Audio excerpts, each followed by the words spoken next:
a separação de casais, especialmente, e o impacto na vida dos filhos pequenos. Nos filhos pequenos, especialmente. Quem está conosco é a Laura Cristina Nardi, que já esteve aqui conosco e foi muito bom aquilo que ela falou. As minhas irmãs assistiram junto dos filhos dela. Psicopedagoga e mentora de famílias. Me diz uma coisa, você tem se dedicado a essa questão de famílias. Qual é o desafio maior hoje? Nessa questão de família, diante dessa sociedade muito dinâmica e ao mesmo tempo que tende a não se firmar mais em alguns valores. Por exemplo, a família é um valor, mas muitas vezes fica relativo. Então, Padre Ezequiel, o que eu tenho observado, e foi algo que eu comentei também na última entrevista aqui, com relação ao que eu tenho notado na prática junto a famílias que desejam muito ter filhos, querem muito, algumas até têm dificuldades para ter filho, então encontram formas junto com a medicina, né, moderna para poder ter filhos, e quando os filhos chegam, o que eu venho observando é uma dificuldade de entender o que de fato uma criança precisa. Porque o que uma criança precisa hoje, no ano de 2024, é o mesmo que a criança de 1980, que foi o ano que eu nasci, né? Então eu vejo que algumas questões se perderam. E por que eu fiz essa referência de anos e de datas? Porque o ser humano é o mesmo. E o que o ser humano pequeno, bebê, quando ele nasce, o que ele precisa? Ele precisa de mãe, ele precisa de pai, ele precisa das pessoas que fazem parte da sua família próximo a ele. E o que eu venho observando é que muitas famílias, muitos adultos querem ter filhos, e quando esses filhos nascem, se sai fazendo de qualquer jeito. Ou então, vejo muito também, nasceu o filho, nasceu o bebê, e o pai e a mãe seguem fazendo tudo o que faziam antes do filho nascer. Uhum. E aí eu me pergunto, em qual momento da rotina esse bebê e essa criança pequena entra? Onde é que ele fica encaixado numa rotina que é corrida, né? A rotina dos adultos é de muito trabalho. Além de trabalho, os adultos têm a sua diversão, fazem outras atividades. Algumas pessoas trabalham além da carga horária normal, que seria 8 horas, fazem trabalhos extras, né? Então, eu vejo que as crianças, hoje em dia, eu percebo com muita preocupação um lugar que eu não sei onde essas crianças estão ocupando, lugar simbólico e lugar real dentro das suas famílias. E isso eu sinto que é grave. Essa questão, eu capto naquilo que você diz, também da outra vez, que você está dizendo assim, eles têm desejo de ter filhos, mas talvez não tenham maturidade para ter filhos. Porque a maturidade é aquele compromisso que vem depois. Como é que é? O que é? Tu vê, por quê? A pessoa quer manter a mesma vida de antes de não ter filhos. Isso não é possível, né? Ou falta de conhecimento, talvez. Por isso também que eu trago essa proposta de mentoria, de ajudar as famílias a entenderem o que uma criança precisa. Porque eu vejo muito isso. Porque se a gente for pensar há muitos anos atrás, qual era a função da mulher na família? Era justamente de cuidar dos filhos. E que essa é a função da mulher. Porque é a mulher que provém o ser humano que nasce. É no ventre materno, feminino, que nasce o bebê. Então, tem todo um porquê de uma lógica que é biológica, não é uma invenção, porque agora a gente tem escutado tantas coisas sobre isso, né? É, que é uma invenção cultural. Isso, a gente escuta alguns termos, algumas modas que vêm surgindo que tentam destruir algo que é biológico. O ser humano, ele nasce de uma mulher. Então, por isso que um bebê, logo que ele nasce, isso eu falo muito nas minhas palestras, nas formações de profissionais que trabalham com a área da educação. Por que um bebê precisa ficar com a sua mãe e não ficar com outras pessoas? Porque ele ficou 9 meses sendo gerado no útero materno. E é esse cheiro ali dessa mãe que ele precisa nos primeiros meses de vida. E o que tenho visto com muita frequência, assim, porque a mulher mudou o seu papel na família, né? Então, a mulher que era cuidadora dos filhos em casa e da casa, ela sai para trabalhar. Aí vem esse movimento feminista, enfim, de querer os direitos iguais. E eu acho que aí houve uma confusão total. Sim. Essa questão dos direitos iguais entre mulheres e homens, eu acho que aí a gente se perdeu um pouquinho no caminho. Direito enquanto na sociedade. dignidade, sim. Eu acho que na dignidade, no respeito, sim. Mas em todas as dimensões, não sei se é correto. Não sei se tem como a gente fazer tudo igual, né? Porque vai se perder, que é o que eu vejo que está acontecendo. Então, nós acabamos assumindo muitos papéis, né? Então, a gente trabalha fora, a gente limpa a casa, a gente cuida dos filhos, aí fica sobrecarregada. E não precisaria necessariamente ser assim. Então, voltando assim, para não entrar numa outra discussão que está fora do nosso... Daqui a pouco... Vamos para um outro programa, né, Padre Ezequiel? Mas o programa de hoje a gente vai falar mais sobre a questão dos impactos da separação. Da separação, porque, na verdade, o que vem acontecendo é uma sobrecarga para a mulher, muitas vezes, que não aguenta e que acaba descontando, então, no seu esposo, no seu companheiro, e muitas vezes acaba vendo a ruptura do casamento. E é algo que está acontecendo com muita frequência, muita frequência. Bom... então, nessa questão do impacto, primeiro, por que eles se separam? Você tem percebido o quê? A pessoa não se trabalha, a pessoa tem dificuldade de dialogar, a pessoa não tem o conhecimento suficiente para esclarecer as coisas e lidar com as tensões, o que é? Os motivos me parecem ser os mais variados. Os motivos vão desde o casal daqui a pouco não entrar em comum acordo com relação às necessidades de um bebê pequeno que chega, e vejo muitas famílias se desfazendo aproximadamente quando a criança tem 2 anos de idade. Foi o que aconteceu comigo também, inclusive. A minha separação com o pai do meu filho se deu quando ele completou 2 anos de idade. E eu vejo que o que acontece nesse período até os 2 anos, o bebê ele é muito dependente da mãe. E a mãe precisa estar disponível para este bebê. Então, não tem... Algumas outras questões vão ficar um pouquinho, assim, para mais tarde. Então, por exemplo, eu que vivi essa experiência materna uma vez, e cada mãe que está escutando agora, está nos assistindo, tem a sua experiência particular. Mas a minha experiência materna foi de, nesse primeiro momento, entender que eu precisava me dedicar muito a esse bebê, porque é uma demanda grande. Então, por exemplo, eu deixei de ir para a academia nesse período, que eu sempre frequentei a academia. Durante esse período, aí, quando eu era pequena, eu me dediquei a estar com o meu filho. Então, sair, fazer outras atividades, também era algo que eu diminuí totalmente para ter tempo de ficar com o meu filho. Então, sinto que tem alguma ruptura aí que acontece com os casais. E você fez isso de forma consciente. É importante que as pessoas de casa percebam. Você fez isso de forma consciente. Porque dizer, não, eu tenho que manter a academia. Não, agora, conscientemente, eu vou dar tempo para o meu filho. Que é importante que as pessoas tenham consciência disso. E você diz uma coisa, antes de nós começarmos, você diz, olha, eu sou contra a separação. E você passou por essa experiência da separação. O que você tira da tua experiência e agora, como também aprendizado, transmite às famílias? Porque você diz, eu sou contra. Aconteceu também comigo, mas eu acho que não é o caminho. Por que você diz isso? Eu percebo assim que está se banalizando muito isso da separação.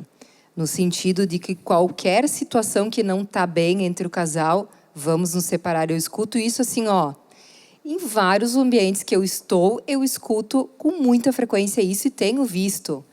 A semana, eu converso com amigos, enfim, se separou, está virando uma epidemia. E vejo que se está normalizando isso, e me preocupa muito isso, porque parece que então a família não perdeu a função total, porque daí tu vai se separa, depois tu começa um relacionamento com uma outra pessoa, se forma uma outra família, depois também não dá certo esse relacionamento, porque a pessoa também não é perfeita, e daí tu troca. Então eu vejo uma troca muito frequente nesse sentido. E tem pessoas que lidam muito bem com isso, eu ainda tenho um pouco de dificuldade para lidar com essas situações de novas famílias se formando com o núcleo inicial que já teve e depois vai se formando outras. Cada um vai lidando de um jeito. Para mim, isso ainda é um pouco difícil de entender, compreender e viver isso. Mas eu vejo, assim, que... O que eu percebo, assim, estando perto de pessoas, conversando com famílias, que todos os casais têm dificuldades. Todos têm. Mas eu vejo e acho que eu gostaria de dizer aqui, como uma dica, inclusive, que se pudesse buscar ajuda para que não houvesse o rompimento. Porque o que eu tenho observado? Rompeu com o primeiro casamento, vai para o segundo. São poucas as pessoas que se mantêm no segundo. Depois vai para o terceiro também. Está acontecendo isso. Então, o que isso me leva a crer? Que daqui a pouco nós estamos buscando a perfeição em pessoas que são humanas e que não são perfeitas. Então, o problema que estava aqui na outra pessoa, se a gente enxerga dessa forma, esse aqui tem um problema, então não me serve mais, vamos para o próximo. Vai ter outro problema, também não vai servir. Sim. Então, a gente só vai mudando de lugar, assim, o problema, E de tempos em tempos vai trocando. Exatamente. E está sempre machucando, né? Achando... Você disse... Na verdade, eu percebi no teu esquema aí de compreensão que o filho é metade mãe, metade pai. E se separa e falta a presença de um, falta a metade. Dá para dizer assim de uma forma simplista, enfim, para pessoas compreenderem, né? Porque nós somos pai, nós somos mãe, nós precisamos, a nossa mente inconsciente precisa, na estrutura da personalidade, a presença do pai, tanto é que inconscientemente a gente sabe que quando é tirado o pai, a mente procura alguém para ser de alguma forma o pai, né? E a mãe é a mesma coisa. Eu queria que você falasse sobre isso, mas depois de uma cançãozinha que eu vou cantar, que fala cuidar da família. Vamos lá, então. Eu vou cantar, eu acho, até daqui, mas vocês, vamos lá. Vou começar aqui, ó. Vou cuidar da minha família e seguir na trilha do amor e da verdade. Eu quero ter saudades quando longe estiver. Bela família, que simpatia, corações que se amam, olhares que se aceitam. Pai e mãe com seus filhos se encontram para viver a alegria que nasce todo dia do amor e do perdão. Vou cuidar da minha família e seguir na trilha do amor e da verdade. Eu quero ter saudades quando longe estiver. Vou cuidar da minha família e seguir na trilha do amor e da verdade. Eu quero ter saudades quando longe estiver. Eu quero ter saudades quando longe estiver. Eu quero ter saudades quando longe estiver.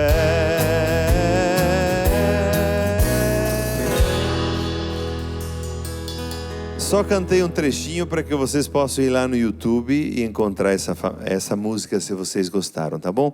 Porque eu quero conversar com a psicóloga Laura Cristina. Laura, sobre essa questão da formação da personalidade dos filhos, a ausência do pai, a ausência da mãe, muitas vezes, porque há abandono da mãe também. Como é que vamos compreendendo isso? Então, nós estávamos comentando antes de iniciar a canção sobre como uma criança se constitui, um ser humano se constitui. Nós somos metade pai e metade mãe, biologicamente falando, e pensando numa constituição psíquica também. É assim que nós nos constituímos. Então, quando acontece a separação de casais, de pai e de mãe, há uma ruptura para essa criança. É como se ela se enxergasse tendo um corte ao meio dela e metade foi para cada lado. Quando eu falo isso é para a gente entender que a separação é um sofrimento para as crianças. E por que eu quero trazer isso a conhecimento das pessoas? Para que pensem não 2 vezes, 3 vezes antes de se separar. Pensem 30 vezes antes de se separar. E pensem no impacto que isso causa para uma criança, porque causa impacto sim. Não significa com isso que se for, porque existem muitas causas de separações. Existem algumas causas onde é inevitável. Não tem como não se separar por conta de agressões físicas gravíssimas ou agressões verbais muito pesadas. Então, são situações que daqui a pouco a gente não tem controle, né? Aham. Mas muitas outras situações é possível com a ajuda de outros profissionais, de profissionais, que possam nos ajudar a voltar a encontrar um ponto de equilíbrio para que mesmo nas diferenças o casal consiga se manter, porque na separação há sim uma ruptura para a criança.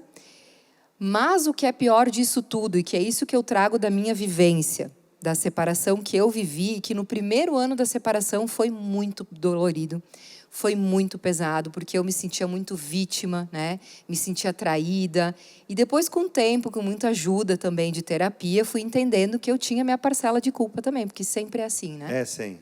É sempre assim. Então, quando eu entendi que nesta separação eu também tinha a minha parcela de culpa, vamos dizer assim, ou de responsabilidade, melhor dizer, ao invés de culpa, então eu fui me acalmando um pouquinho, fui cuidar da minha dor, porque a separação não foi algo desejado por mim, então eu fui cuidar dessa minha dor, buscando uma terapia, para que isso não impactasse o meu filho, porque eu sabia o quanto ia ser sofrido também para ele. Então, primeiro cuidei da minha dor, que eu vejo que é isso que os adultos não estão fazendo. E aí, quando não cuidam da dor, o que acontece? Então, os adultos ficam se atacando. Aham. O E pai eles acham ataca que a mãe. a dor deles é a dor do outro, mas na verdade é a minha dor. Na verdade, a dor, veja como você está em casa. Muitas vezes a pessoa tem dores, mas ela pensa, o problema meu é o outro. É o meu marido. Não, é você. O problema do marido, ele pensa que o problema é da mulher. Não, a dor é dele. Ele tem que ir buscar, porque ele está sentindo isso. Só que isso, claro que nós estamos também no mundo da terapia, e a gente sabe que é um mundo que ajuda muito. Só que as pessoas, até pouco tempo, se interessavam pouco por isso.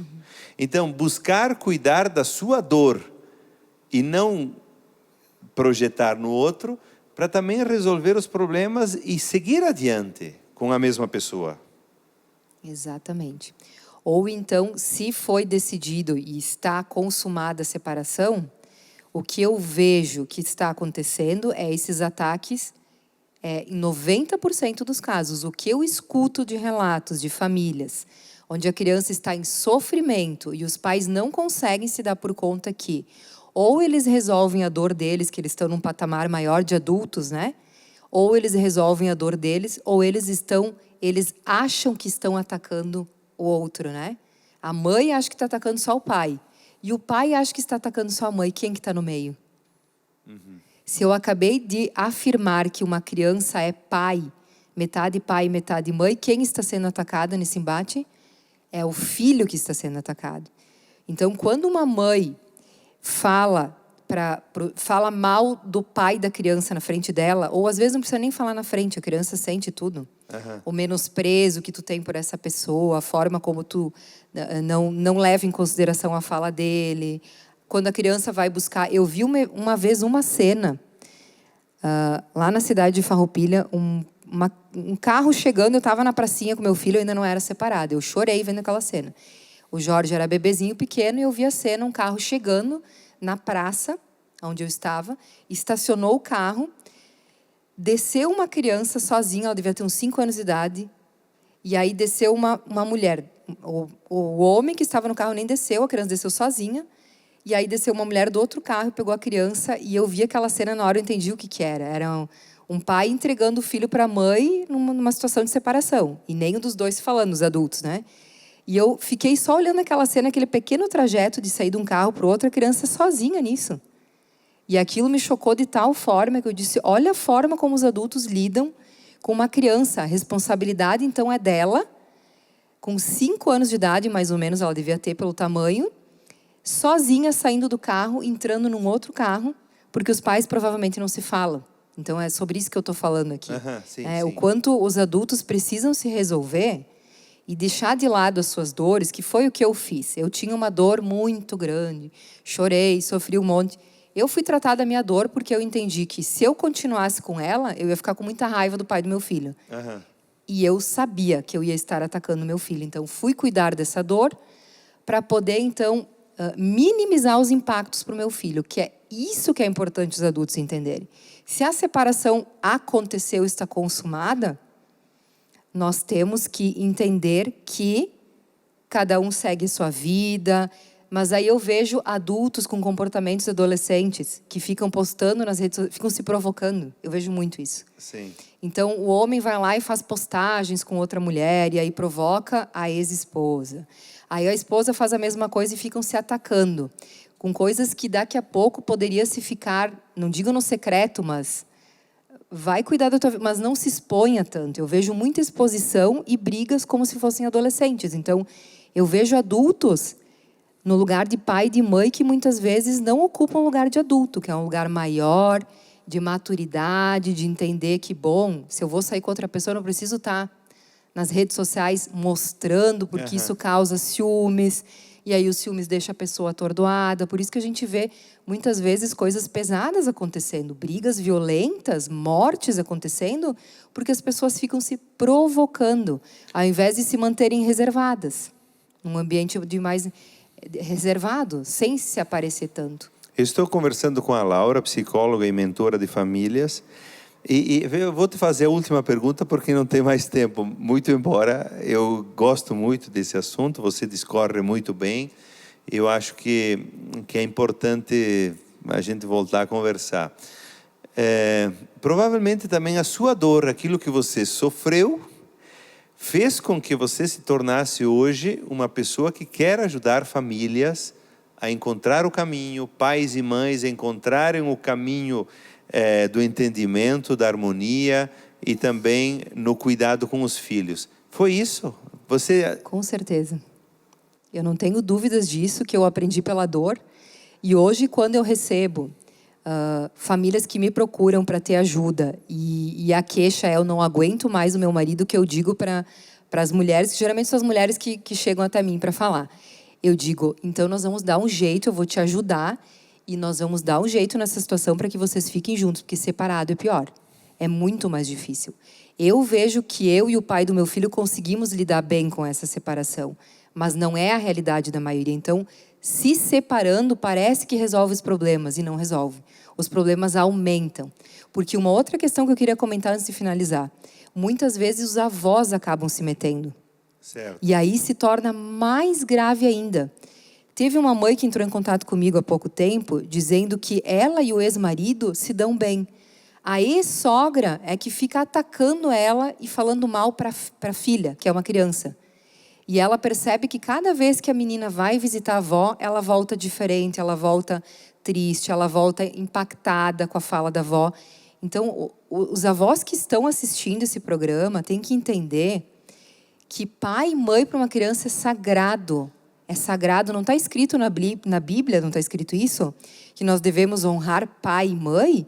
Então, os avós precisam entender que, por pior que seja essa mãe, é a mãe da criança. Quando a gente fala mal da mãe da criança, a gente está atacando a criança. A gente tem que começar a se colocar no lugar da criança. Como é que ela vai se sentir a avó dizendo, porque a tua mãe não te cuida? Porque a tua mãe não te deu o que tu tinha que comprar? Como é que essa criança se sente? Atacada. Então, é importante os adultos, os avós também entenderem que ali é um âmbito que eles nem têm que se meter. Porque já é difícil o pai, ex-marido e ex-mulher se entenderem. Imagina os avós se metendo. Aí a confusão fica maior ainda. Eu gosto dessa linguagem direta, sabia? Porque avós não tem que se meter. Tem que dizer isso, porque se tu... Olha, veja onde não conversar, veja onde não dizer. Não, aqui ó, direto é dizer assim, não tem que se meter. Se é para atrapalhar, melhor não se meter, né? Então, assim, ó, Laura, eu fico muito feliz assim, com a sua participação e desejo que a gente converse também mais vezes, porque vocês percebem que aqui vai suscitando muitas coisas que a gente poderia fazer um podcast de 1 hora, 2 horas, e certamente as pessoas de casa também se sentem tocadas por essas palavras e ajuda. Obrigado e continue ajudando famílias. Muito bem. Posso deixar o meu Instagram para o pessoal me Claro, seguir? Porque lá no meu Instagram eu sempre divulgo textos, vídeos, sempre nessa linha de ajudar as famílias. Então, bem importante que as pessoas entrem no meu Instagram, que é Laura Cris Nardi, para vocês poderem acompanhar aí com mais frequência as palestras que eu ministro também. E você tem uma mentoria, parece, a Rosângela me falou, você está lançando uma mentoria para quem quer ser ajudado mesmo. Isso, a ideia dessa mentoria para famílias é, em primeiro lugar, o quê? Trazer informações para pais e mães entenderem o que uma criança precisa para se desenvolver, em primeiro lugar. Em segundo lugar, ajudar nas dificuldades que as crianças estejam passando. Por que eu tenho dito muito nas redes sociais? Não é normal uma criança apresentar dificuldades no desenvolvimento. Se ela está apresentando uma dificuldade, é porque alguma coisa não está bem no entorno da família. Então, a ideia é fortalecer essas famílias com conhecimento para que elas não tenham mais tanta necessidade de buscar ajuda de profissionais a todo momento. Porque eu vejo que, dependendo do profissional que nós buscamos ajuda, muitas vezes eles acabam rotulando a criança com dificuldades que vão para o resto da vida. E não há necessidade disso. Os pais podem se fortalecer em conhecimento, podem estar acompanhando os seus filhos para que eles consigam se desenvolver e ir para a vida com força, com inteligência e com resiliência.